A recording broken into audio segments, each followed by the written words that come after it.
আমাৰ ৰাজ্যখনত আমি 12খন জিলাত সংহত উপায়ুক্তৰ কাৰ্যালয় নিৰ্মাণ কৰি 12খন জিলাতে আমি এনেকুৱা ধৰণে ডিজাইন কৰিছো যে ফাৰ্ষ্ট ব্লকটোত ডিসি আৰু ডিসিৰ লগত সংলগ্ন কাৰ্যালয়সমূহ থাকিব আৰু সেকেন্ড ব্লক আমি আৰু এটা বনাম য'ত এডুকেশ্যন হেল্থ সেই অফিচবিলাক থাকিব 12খন জিলাতে আমাৰ প্ৰগতি বিভিন্ন ধৰণৰ আজি মই গুৱাহাটী ৰূপনগৰত য'ত নেকি কামৰূপ মহানগৰ জিলাৰ ডিসি অফিচ আহিব তাৰ অগ্ৰগতিৰ বুজ ল'ব আহিছিলোঁ মই আশা কৰোঁ যে এই ভৱনটো এই বছৰৰ শেষৰ ফালে আমি নিৰ্মাণ সম্পূৰ্ণ কৰিব পাৰিম আৰু তেতিয়া লগে লগে বৰ্তমান হেঙেৰাবাৰীৰ পৰা আমাৰ জিলা আয়ুক্তৰ কাৰ্যালয়টো ইয়ালৈকে আহিব পাৰিব আৰু হেঙেৰাবাৰীত আমি যি আমাৰ দিছপুৰ উপজিলা আমি যি গঠন কৰিম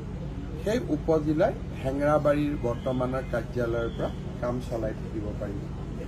আজি মই অগ্ৰগতিৰ মূলতঃ বুজ ল'ব আহিলোঁ আৰু ছেটিছফেক্টৰী হয় ভালে কৰি চলি আছে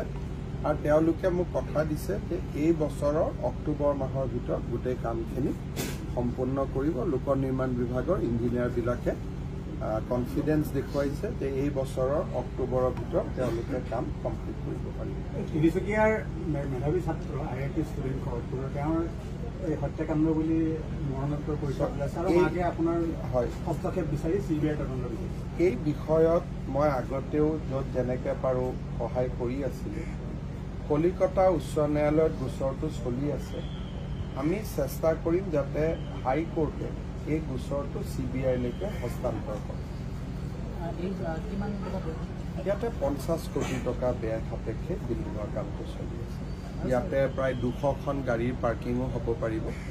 আৰু এইখিনি আমাৰ নিজৰ মাটি যিহেতু ইমান দিনে আমি যিহেতু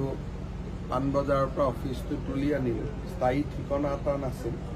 এতিয়া স্থায়ী ঠিকনা এটাও হৈ যাব